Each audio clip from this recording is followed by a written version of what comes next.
ختم نبوت احمد مجتبی محمد علیہ السلام کی بارگاہ بکسفنا میں ہدیہ اسلام پیش کرنے کے بعد سامعین کی احتشام راجہ معروف بشیر کے سال ثواب کی محفل ہے اور مہینہ ہے ربیع الاول شریف کا، بڑی پرنور ساعتیں ہیں، پرنور لمحات ہیں اور راجہ صاحب کا انتقال بھی اسی ماہ مبارک میں ہوا۔ تو میں یہاں آج کے اس بیان میں نبی پاک علیہ السلام کی شان اور مقام اور مرتبہ ہی بیان کرنا چاہوں گا، کیونکہ ہمارا ایمان ہے اور ہمارا اس بات پہ یقین ہے ہمیں جو کچھ بھی ملا در مصطفیٰ سے ملا، ایمان بھی، قرآن بھی، رب رحمان بھی، جو کچھ ملا سرکار کے صدقے اور سرکار کے وسیلے سے ملا۔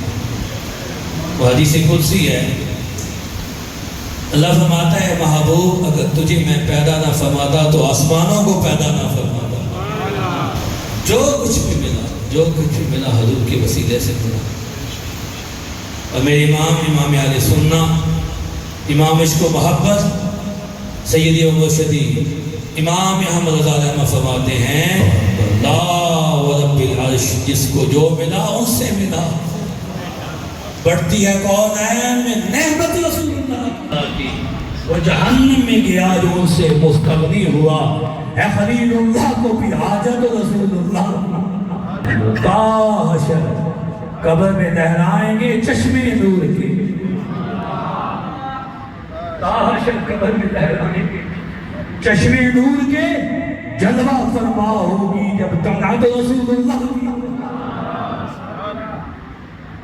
نبی کا چاہنے والا، نبی کا عاشق، ساری زندگی جس کے لبوں پر درود و سلام ہوگا، جو میرا آقا مولا کا میلاد پڑھنے والا ہوگا، جو میرا آقا مولا کی مدح کرنے والا ہوگا، جو میرا آقا مولا کی شان و مقام و مرتبہ بیان کرنے والا ہوگا، کاش قبر میں لہرائیں گے، جو میرا آقا مولا کی ختم نبوت پر پہرا دینے والا ہوگا، میرا آقا مولا کی ناموس کا پہرے دار ہوگا، جو اسلام کی سربلندی کے لیے میدان عمل میں آنے والا ہوگا۔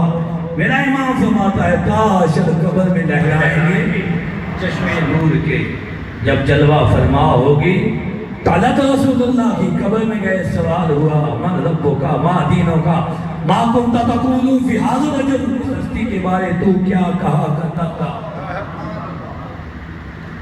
تو جو ہر وقت حضور کا ذکر کرنے والا ہوگا، نبی کو یاد کرنے والا ہوگا، نبی سے محبت کرنے والا ہوگا اور نبی کے عشق سے اپنے سینے کو روشن کرنے والا ہوگا، جس نے کچھ دیکھا ہی نہیں، اٹھتے بیٹھتے جاگتے رسول اللہ کو یاد کرنے والا، نبی پاک کی سنت پہ عمل کرنے والا، جب سوال ہوگا ما کنت تقول فی ھذا الرجل، اس ہستی کے بارے تو دنیا میں کیا کہا کرتا تھا۔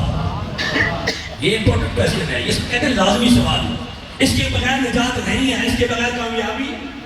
بات اگر یہی ختم ہو جاتی تو جواب تو دے دیا کہ میرا رب اللہ ہے، جواب تو دے دیا کہ میرا دین اسلام ہے، لیکن بات ختم نہیں ہوئی۔ اگلا جو امپورٹنٹ کوئسچن ہے ما کنت تقول فی ھذا الرجل، اس ہستی کے بارے کیا کہا کرتا تھا۔ جو عاشق ہوگا وہ کہے گا محمد رسول اللہ، محمد نبی اللہ، محمد ہی اللہ کے نبی، اللہ کے رسول۔ فرشتوں مجھ سے پوچھتے ہو، میں تو اٹھتے بیٹھتے کا ذکر کرتا ہوں۔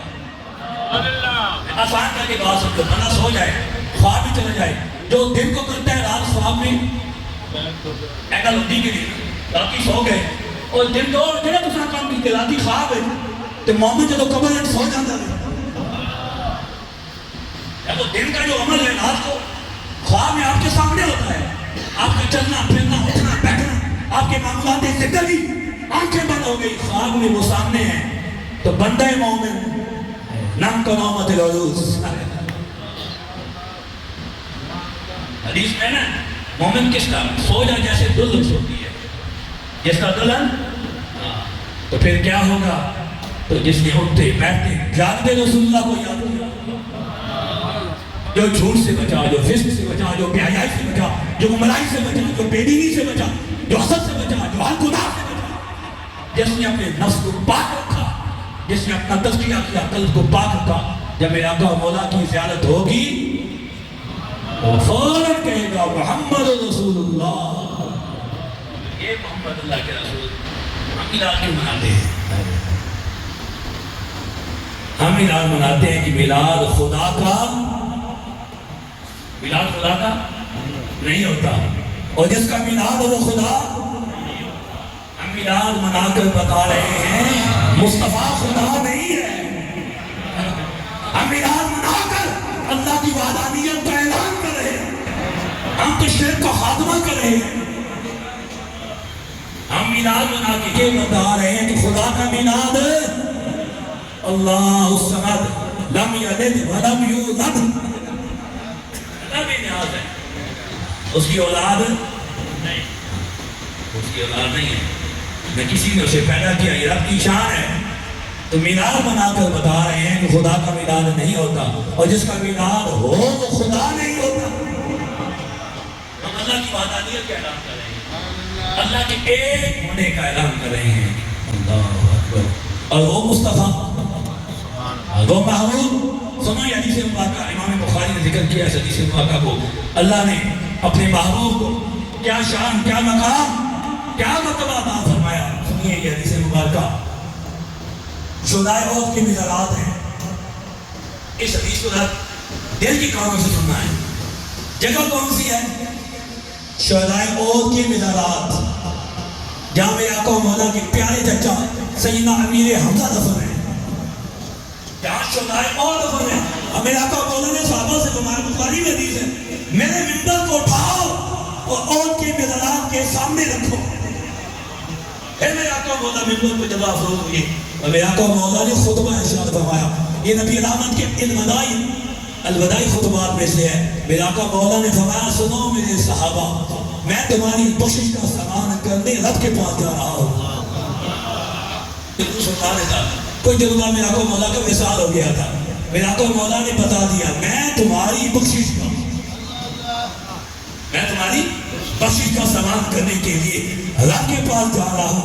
پھر میرے آقا و مولا نے آسمان کی طرف نگاہ اٹھائی، تو میں سنو میرے صحابہ، میں مدینے میں بیٹھا اپنے حوض کوثر کو اپنے سامنے دیکھ رہا ہوں۔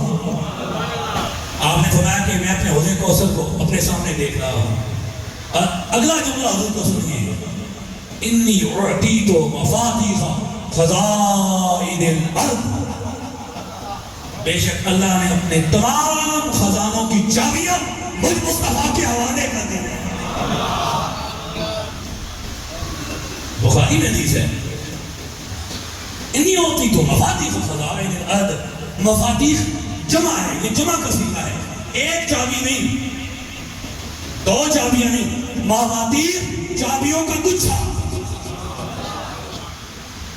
انی اعطیت مفاتیح، علماء فرماتے ہیں جو حضور نے فرمایا نا کہ اللہ نے مجھے زمین کی خزانوں کی چابیاں عطا فرما دی، اس کا معنی یہ ہے اللہ نے اپنے کل خزانے رسول اللہ کے ہاتھ میں دے دیے۔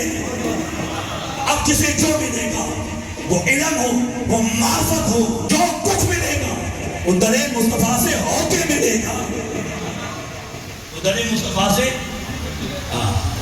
کوئی سجدے کرتا رہے، کوئی قیام میں ٹکا رہے، کوئی کعبے کا طواف کرتا رہے، لیکن جو کچھ ملے گا در مصطفیٰ سے۔ میرے امام فرماتے ہیں، حاجیو آؤ شہنشاہ کا روزہ دیکھو، کعبہ تو دیکھ چکے، کعبے کا کعبہ۔ حاجیو آؤ شاہ کے روزہ، سر سجدے میں سوئے رکھ چکے، یہ عاشقہ نکال دے گا اسکار میلاد مہینہ۔ میرا امام فرماتا ہے شاہ کے روزہ سر سجدے میں سوئے رکھ چکے، اللہ جانتا ہے نیت کدھر کی ہے، اللہ جانتا ہے نیت کدھر کی ہے۔ یہ میری بات تو نہیں ہے، یہ تو رب کا قرآن کہتا ہے۔ قرآن کیا ہے پڑھتا ہوں، وَلَوْ أَنَّهُمْ إِذْ ظَلَمُوا أَنفُسَهُمْ جَاءُوا، جب تم اپنی جانوں پر ظلم کر بیٹھو، جب تم زیادتی کر بیٹھو، جب تم گناہ کر بیٹھو، اللہ فرماتا ہے میرے محبوب کے پاس چلے جاؤ، میرے محبوب کے دربار پہ چلے جاؤ، اللہ سے معافی مانگو اور میرا محبوب تمہاری سفارش کرے گا تو پھر میں تمہیں معاف فرما دوں گا. لبیک اللہ تواب. نعرہ تکبیر، نعرہ رسالت، نعرہ حیدری. جو کچھ ملتا ہے دن مصطفیٰ سے، تحریر مصطفیٰ سے، دیار مصطفیٰ سے ملتا ہے. میرا کا مولا کی آمد ہوئی. آمد سے پہلے کعبے میں 360 بت تھے. 360 کعبے کے گرد ننگا طواف ہوتا تھا. کعبے کے جو دروازے تھے ان پر بےہودہ شعر لکھے ہوئے تھے، اللہ عثمان اللہ بے نیاز. لیکن جب اللہ نے چاہا اپنے کعبے کو پاک کرنا چاہا، لا اقسم بہذا البلد وانت حل بہذا البلد.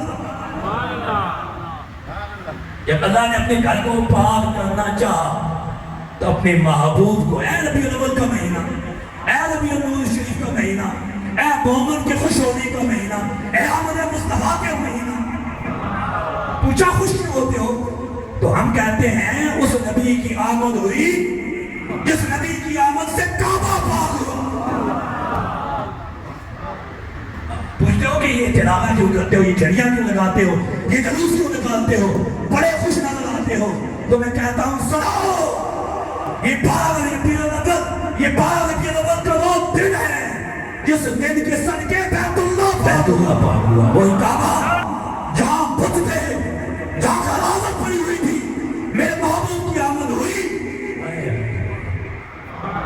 وہ کعبہ ہماری عقیدتوں کا مرکز بن گیا، وہ کعبہ ہمارا قبلہ بن گیا. اچھا، یہ جو عقیدت و محبت ہے، یہ جو اظہار محبت ہے، یہ جو جذبات ہیں، ان جذبات کا جو مجلہ ہے، یہ جو وارثگی ہے، یہ جو دیوانہ پن ہے، اے انے حضور میں محبت کرنے، یہ حضور کے صحابہ نے بتایا. یہ حضور کے صحابہ نے بتایا. اور یہ حضور کے صحابہ کا عقیدہ تھا کہ جو بھی مانگو رسول عطا فرماتے ہیں. اے صحابہ کا عقیدہ سی. آج یہ کسی مولا مولوی پیر عقیدہ نہیں دیتا. رب کے قرآن نے بتایا، نبی کی زبان نے بتایا، صحابہ کے عمل نے بتایا. جو کچھ ملتا ہے در مصطفیٰ. مقام ہے حدیبیہ کا، صحابہ کی تعداد ہے 1500. پانی ختم ہو گیا. کیا ہوا؟ پانی ختم ہو گیا. پورا لشکر پیاسا ہے، پانی کی بوند بھی نہیں ہے. صحابہ کہا